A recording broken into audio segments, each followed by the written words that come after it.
Hello friends, welcome to online classes. मेरा नाम है रजत अग्रहरी। आज की क्लास में हम लोग बात करेंगे ज्योग्राफी की जीएस वाले बैच में पृथ्वी के भूगर्भिक इतिहास के बारे में कि पृथ्वी का भूगर्भिक इतिहास क्या था।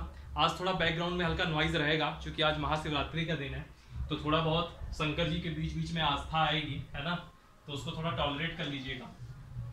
हम लोगों ने पिछली क्लास में देखा था अक्षांश रेखाओं को, देशांतर रेखाओं को, उसके अलावा हम लोगों ने बात की थी समय मापन, टाइम मेजरमेंट, और लास्ट क्लास में ही हम लोगों ने देखा था इंटरनेशनल डेट लाइन यानी कि अंतरराष्ट्रीय तिथि रेखा। उसके बाद हम लोगों ने पहली क्लासेस में बात की थी ब्रह्मांड की, उसके बाद हम लोगों ने बात की थी ग्रहों की, सौरमंडल की, सब चीज के बारे में बात की थी। तो हम बात करेंगे अब पृथ्वी की। हम लोगों ने यह सुना है कि पृथ्वी प्रारंभ में एक जो ठोस गोला था जो कि एक आग का गोले की तरह थी। धीरे धीरे उसमें कैसे डेवलपमेंट हुआ, आज जो हम 2021 में पृथ्वी को देख रहे हैं, शुरुआत में आज तक की स्थिति में कैसे कैसे डेवलपमेंट हुए, यह सब चीजें आज हम लोग देखेंगे प्रॉपर एक इतिहास की तरह। और याद रखिएगा जो पृथ्वी की उम्र है वह लगभग 4.6 अरब वर्ष यानी कि लगभग 460 करोड़ वर्ष है। तो 460 करोड़ वर्षों का इतिहास पृथ्वी का क्या रहा, कैसे रहा, वह हम लोग आज की क्लास में देखेंगे।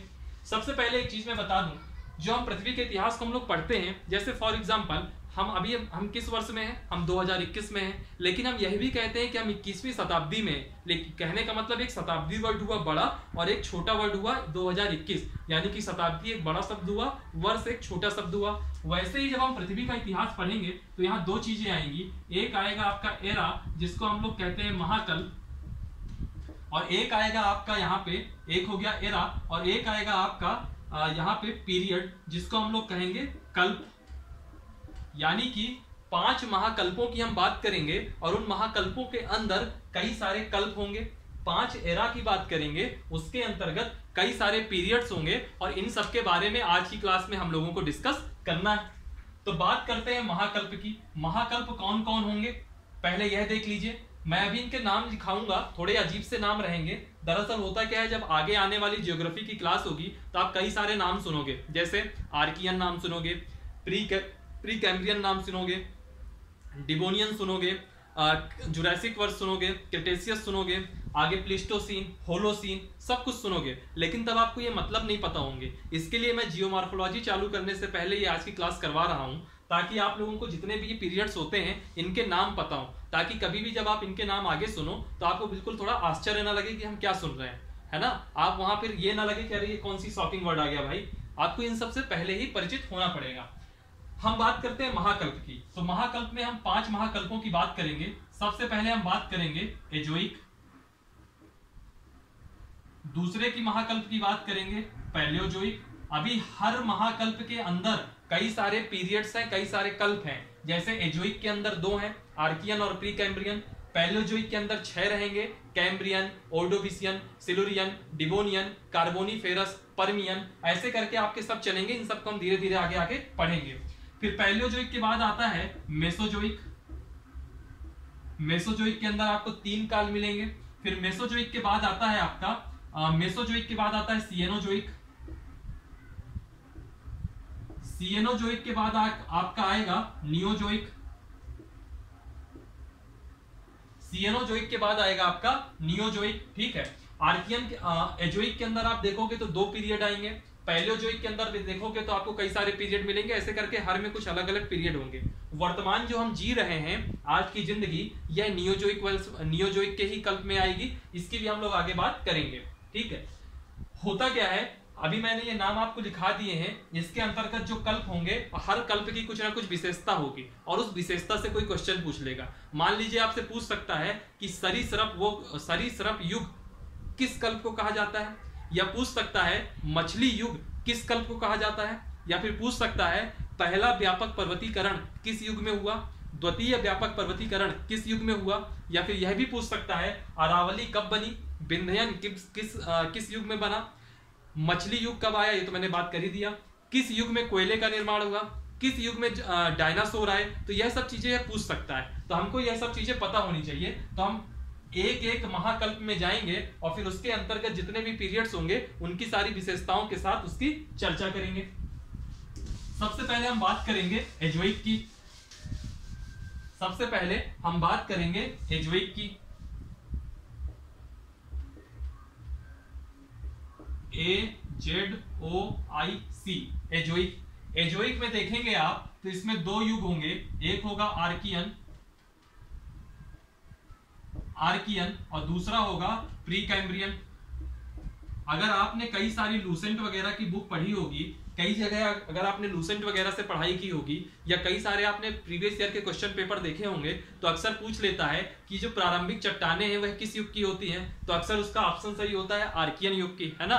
तो ये सब सारे नाम आप लोगों को अगर पहले से पता रहेगा और हर युग की विशेषताएं पता होंगी तो आपको कहीं कुछ रटने की जरूरत नहीं पड़ेगी, सब कुछ बड़ी आसानी से हो जाएगा। ठीक है, सबसे पहले हम बात करते हैं आर्कियन युग की। तो आर्कियन युग लगभग 250 करोड़ वर्ष पूर्व की बात है, ये 250 करोड़ वर्ष पूर्व की। और जो प्री कैम्ब्रियन है यह लगभग 150 करोड़ वर्ष पूर्व की बात है। अब हम विशेषताओं की बात करेंगे तो आर्कियन की क्या क्या विशेषता थी पहले यह देख लीजिए। तो हमारे पृथ्वी में जो प्रारंभिक चट्टानें हैं वह आर्कियन युग की ही है। पृथ्वी की प्रारंभिक चट्टानें, आज थोड़े भोले बाबा आपको सुनाई दे रहे होंगे, मुझको मालूम है क्योंकि हल्का बैकग्राउंड में नॉइज बहुत तेज आ रहा है। ठीक है, थोड़ा सा उसको टॉलरेट कर लीजिएगा। पृथ्वी की प्रारंभिक चट्टानें आर्कियन युग की ही है। और इस समय जो सैलों का विकास हुआ, जो सैल थी, जो सैलें होती हैं सैले, उनमें जो है सैलों में जीवाश्म नहीं थे, यानी कि जीव नहीं था, जीवाश्म नहीं थे। और एक चीज याद रखिएगा, इस समय जो चट्टानें थी वह किस टाइप की थी, तो जो चट्टानें थी वह आपकी ग्रेनाइट एवं नीस प्रकार की थी। ग्रेनाइट एवं नीस प्रकार की चट्टानें थी आर्कियन के समय में। अब हम बात करते हैं प्री कैम्ब्रियन में। तो याद रखिएगा, प्री कैम्ब्रियन में पृथ्वी के अंदर व्यापक हलचल हुई। अभी आपको ये नहीं समझ में आ रहा होगा कि व्यापक हलचल का मतलब क्या है। देखिए, मैं इस जगह खड़ा हूं तो इस जगह के नीचे कुछ तो होगा, पृथ्वी में जहां आप खड़े रहते हैं उसके नीचे कुछ तो होगा। जब आगे हम जियोमॉर्फोलॉजी पढ़ेंगे तो वहां मैं बात करूंगा कि 100 से 200 किलोमीटर नीचे, पृथ्वी की सतह से 100 से 200 किलोमीटर नीचे जब हम पहुंचते हैं तो वहां आपको एक लो वेलोसिटी जोन या प्लास्टिक दुर्बल मंडल मिलता है, जहां पर चट्टानें सेमी लिक्विड फॉर्म में रहती हैं और वहां पे संवहनिक तापीय ऊर्जा तरंगें उत्पन्न होती हैं, जिनकी वजह से पृथ्वी के अंदर भूगर्भिक हलचल होती है। और फिर उसके बाद क्या होता है, जब ये व्यापक हलचल होती है तो हम पृथ्वी के ऊपर जो हम लोग पर्वत देखते हैं, जो हम लोग उत्थान देखते हैं, धसान देखते हैं, सुनामी देखते हैं, ज्वालामुखी देखते हैं, उन सब का वजह वही वो भूगर्भिक, वो जो 100 से 200 किलोमीटर के बीच में जो संवहनिक तापीय ऊर्जा तरंगे हैं वही वजह है। ये सब चीजें हम बाद में देखेंगे, अभी सिर्फ इतना समझिए कि पृथ्वी के अंदर जो पहला व्यापक हलचल हुआ वह प्री कैम्ब्रियन वर्ष में हुआ। अब चूंकि पहला व्यापक हलचल हुआ तो पहली व्यापक पर्वतीकरण, पहला व्यापक पर्वतीकरण भी इसी युग में होता है। पहला व्यापक पर्वतीकरण भी प्री कैम्ब्रियन युग में होता है। और इसमें याद रखिएगा, एग्जाम्पल एक याद रखिएगा, अरावली। अरावली की जो स्थापना होती है, अरावली जो आप देखते हैं अरावली पर्वत, वह आपका इसी प्री कैम्ब्रियन युग में बना था। ठीक है, तो यह आपका एजोइक हो गया, आर्कियन और प्री कैम्ब्रियन। आर्कियन में क्या है, पृथ्वी की प्रारंभिक चट्टानें बनेंगी, उसके अलावा सैलों में जीवाश्म नहीं होगा और जो चट्टानें बनेंगी वो ग्रेनाइट और नीस प्रकार की होंगी। और प्री कैम्ब्रियन में क्या है, पृथ्वी के अंदर व्यापक हलचल होगी, पहला व्यापक पर्वतीकरण होगा और इस समय आप अरावली को देखेंगे। स्क्रीनशॉट ले लीजिएगा, अगर मिस कर गए हो तो 10 सेकंड वीडियो रिवाइंड कर लीजिएगा। ठीक है, मैं थोड़ा जल्दी करूंगा और क्लास सिर्फ इतनी ही रहेगी आज की, काल भर की, क्योंकि क्लास लंबी नहीं चला सकता, नॉइज बहुत ज्यादा हो रहा है ना। शायद आपको ज्यादा सुनाई दे रहा होगा तो आप लोग ज्यादा देर तक टॉलरेट कर भी नहीं पाएंगे।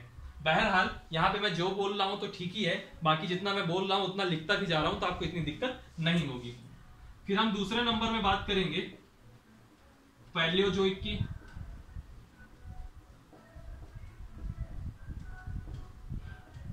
और पैलियोजोइक के समय क्या होता है, जीव का निर्माण होता है, जीव दिखने लगते हैं। तो चूंकि इसमें जीव दिखने लगते हैं इसलिए इसको हम क्या बोलते हैं, प्राथमिक जीव कल्प या प्राइमरी, प्राथमिक जीव कल्प या प्राइमरी। तो पैलियोजोइक एक प्रकार का एरा हुआ, इसके अंतर्गत कई सारे आपके कल्प आएंगे, उन कल्पों के नाम देखिएगा। इसके अंतर्गत हम 6 कल्पों की बात करेंगे, 6 कल्पों की बात करेंगे। तो जो सबसे पहला है उसका नाम है कैम्ब्रियन।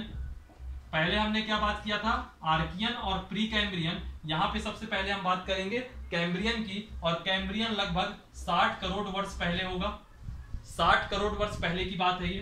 कैम्ब्रियन युग में सबसे पहले कुछ विशेषताएं हैं कि जो समुद्र है, समुद्र में घास की उत्पत्ति होती है, समुद्र में घास की उत्पत्ति होती है, जो पृथ्वी है तो पृथ्वी में वनस्पति की उत्पत्ति होती है, पृथ्वी में वनस्पतियों की उत्पत्ति होती है इसी समय। ठीक, पृथ्वी में वनस्पतियों की उत्पत्ति होती है। और एक चीज याद रखिएगा, जो विंध्याचल पर्वतमाला है, विंध्याचल पर्वतमाला है, वह भी इसी कैम्ब्रियन के युग में बनी थी। फिर कैम्ब्रियन के बाद आता है ओर्डोविशियन।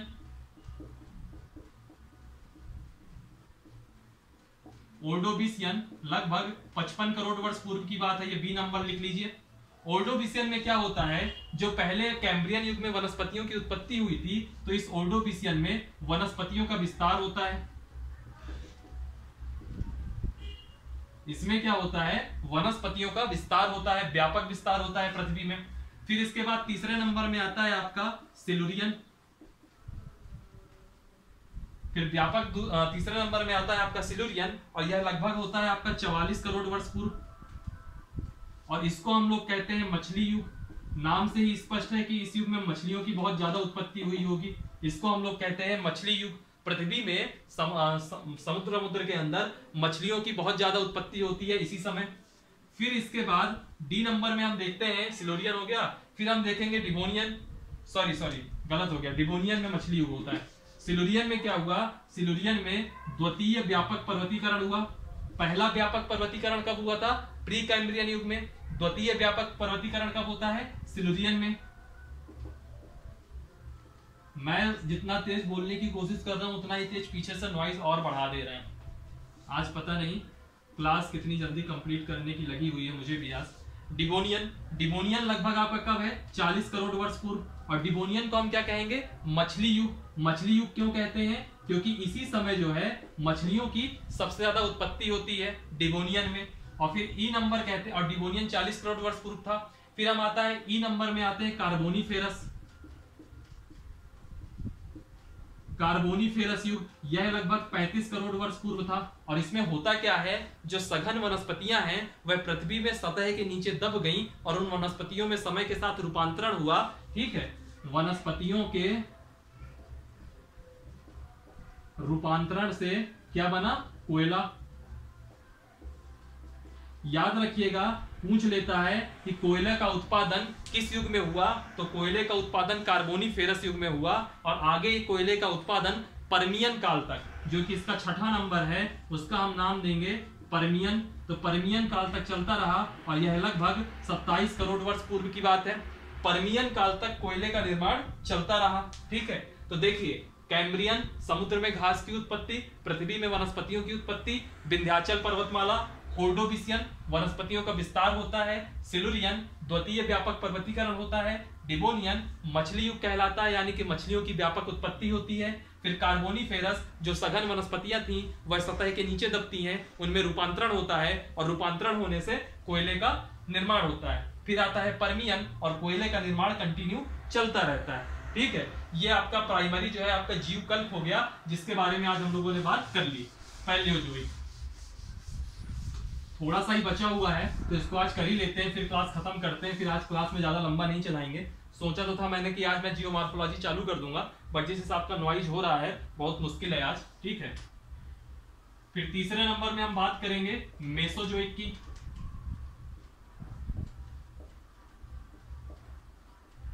मेसोजोइक में क्या हुआ, यह द्वितीय जीवकल्प कहलाता है। क्या कहलाता है ये, द्वितीय जीवकल्प। द्वितीय जीवकल्प का मतलब सेकेंडरी,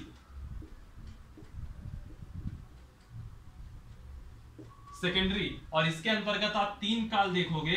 सबसे पहले देखोगे आप लोग क्या, ट्रियासिक। सबसे पहले आप क्या देखोगे, ट्रियासिक। ट्रियासिक के बाद आप क्या देखोगे, जुरैसिक। आपने नाम सुना होगा जुरैसिक का, जुरैसिक पार्क वगैरह में भी। और फिर आप लास्ट वन कौन सा देखोगे, क्रिटेशियस। लास्ट वाला कौन सा देखोगे, क्रिटेशियस। ठीक है, क्रिटेशियस। और इसमें जो टाइम होगा यह 22 करोड़ वर्ष पूर्व होगा, यह आपका 18 करोड़ वर्ष पूर्व होगा। और ये जो क्रिटेशियस है आपका, ये आपका 13.5 करोड़ वर्ष पूर्व होगा लगभग। ठीक है, ट्रियासिक में आप क्या देखोगे, यह रेंगने वाले जीवों का युग होगा, यानी कि रेंगने वाले जीवों की पृथ्वी में बहुत ज्यादा उत्पत्ति होगी। रेंगने वाले जीवों का युग, और इसको हम क्या कहेंगे, सरीसृप युग। एग्जाम में पूछ लेता है सरीसृप युग किसे कहते हैं, तो आप याद रखिएगा ट्रियासिक को कहते हैं। फिर इसके बाद आता है डायनासोर, तो डायनासोर जैसे रेप्टाइल्स का उदय होता है। जुरैसिक पार्क मूवी किसके ऊपर है, डायनासोर्स के ऊपर है, तो डायनासोर किससे संबंधित होगा, जुरैसिक से। ठीक है, डायनासोर जैसे रेप्टाइल्स का उदय होता है।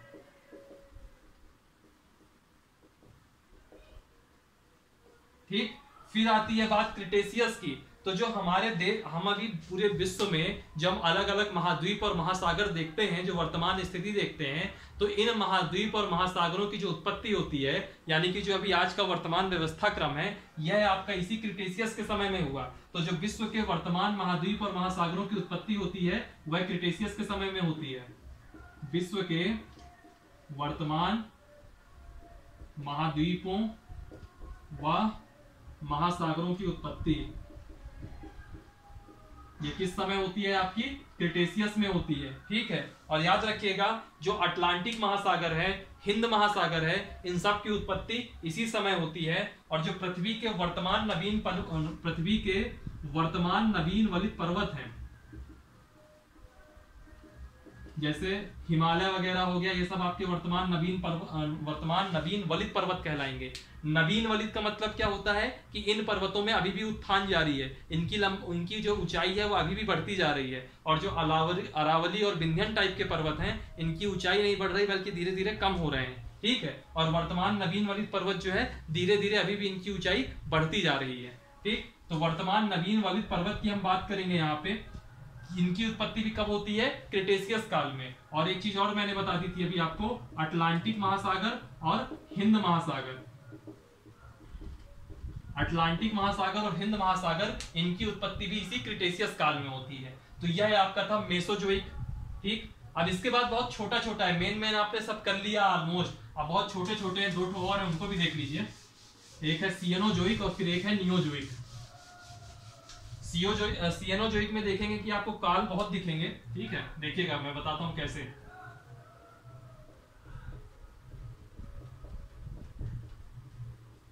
सिएनोजोइक, यह आपका तृतीय जीवकल्प है। यह आपका कौन है, तृतीय जीवकल्प। पैलियोजोइक प्रथम जीवकल्प था, मेसोजोइक द्वितीय जीवकल्प है, और यह आपका तृतीय जीवकल्प है, इसलिए इसको हम क्या कहेंगे, tertiary.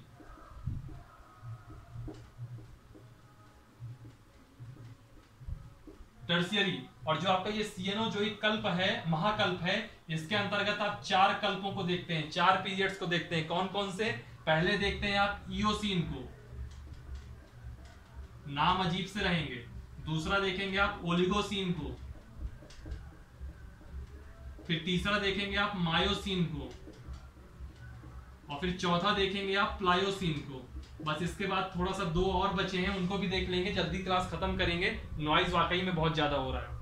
Eocene, Oligocene, Miocene, Pliocene, और यह लगभग आपका कब तक चलेगा, 1 करोड़ बीसी, यानी कि 1 करोड़ वर्ष पूर्व तक की मैं बात कर रहा हूं। और इस पूरे काल में क्या होते हैं, नवीन वलित पर्वतों का बहुत तेजी से विकास होता है। नवीन वलित पर्वतों का बहुत तेजी से विकास होता है। नवीन वलित पर्वतों का बहुत तेजी से विकास होता है इस समय में, चौथे नंबर में। और जो 5वां है आपका, वह है नियोजोइक, जिसमें कि आज की डेट में हम लोग रह रहे हैं। नियोजोइक जो कि वर्तमान तक चल रहा है, कब से, जो आपका पहले है, यानी कि चलिए अभी बताता हूं, वर्तमान तक है नियोजोइक। इसको हम लोग क्या कहेंगे, क्वाटरनरी, चौथा जीवकल्प। क्वाटरनरी कहते हैं इसको, जैसे इसको टर्सरी कहते थे, इसके पहले वाले को सेकेंडरी, उसके पहले वाले को प्राइमरी, तो इसको हम लोग क्वाटरनरी कहते हैं। और इसमें 2 चीज आएंगी, पहले आएगा आपका प्लीस्टोसीन। प्लीस्टोसीन काल कब तक होता है, 10,000 वर्ष पूर्व तक। और फिर वर्तमान का कौन सा काल है, यह है आपका वर्तमान होलोसीन काल। और यह कब तक चल रहा है, यह आपका वर्तमान तक चल रहा है। कहने का मतलब आज हम लोग जिस सिचुएशन में हैं, जिस ईयर में हैं, यह आपका वर्तमान होलोसीन काल है। और प्लीस्टोसीन कब तक था, 10,000 वर्ष पूर्व तक। और याद रखिएगा, जो पृथ्वी का अंतिम हिमयुग आया था, इसका भी मतलब मैं बताता हूं। पृथ्वी का जो अंतिम हिमयुग यानी कि जो आइस एज आया था, जो आइस एज आया था वह इसी प्लीस्टोसीन काल में आया था। ठीक है, पृथ्वी का अंतिम हिमयुग आया था वह इसी प्लीस्टोसीन काल में आया था। बात करते हैं होलोसीन काल की, तो होलोसीन काल में क्या है, मानव युग। मानव युग यानी कि जो आज का वर्तमान मानव रह रहा है वह इसी होलोसीन काल में रह रहा है। प्रारंभिक जो मानव था उसका क्या नाम था, होमोसेपियंस। क्या नाम था प्रारंभिक का, यहां लिख देता हूं, ठीक है।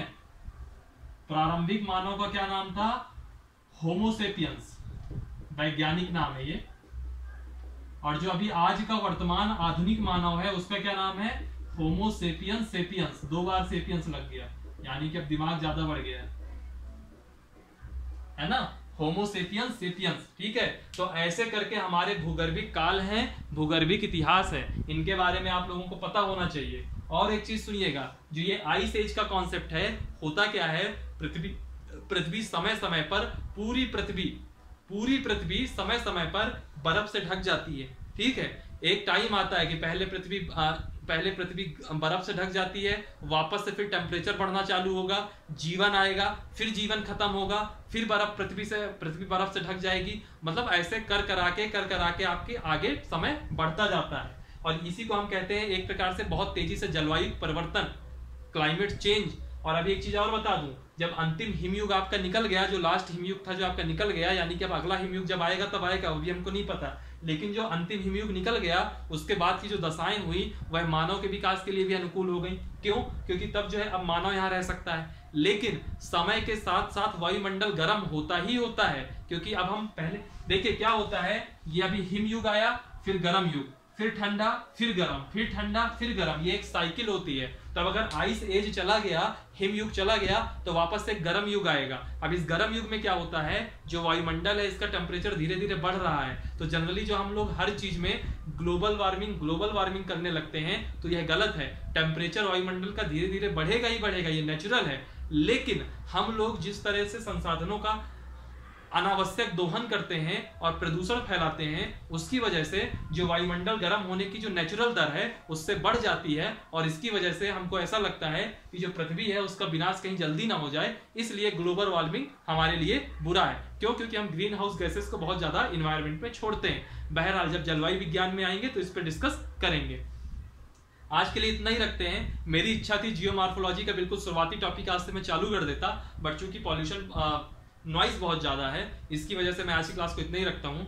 वीडियो को लाइक कीजिए, कमेंट कीजिए, लिंक सबके साथ शेयर कीजिएगा, ठीक है। और जो डिस्क्रिप्शन बॉक्स है उसमें आपका टेलीग्राम का ग्रुप होगा, उसको जरूर ज्वाइन कीजिएगा। और जितने भी आपके फ्रेंड्स हैं सबको आप शेयर कीजिए, ताकि ज्यादा से ज्यादा लोग इससे जुड़ें। और अगर आप मेरे चैनल की प्लेलिस्ट में जाएंगे तो आपको कई प्लेलिस्ट मिल जाएंगी। पॉलिटी की अलग मिल जाएगी, ज्योग्राफी की अलग मिल जाएगी, एमपी स्पेशल अलग मिल जाएगी, उसके बाद एमपी के लिए जो आयोग वगैरह कमीशंस वगैरह हैं उनके लिए अलग मिल जाएगी, उसके अलावा स्टैटिक जीके की अलग मिल जाएगी, रीजनिंग की अलग मिल जाएगी। आप उसको जाकर के वहां देख सकते हैं, वो आपके तैयारी के लिए काफी हेल्पफुल रहेगा।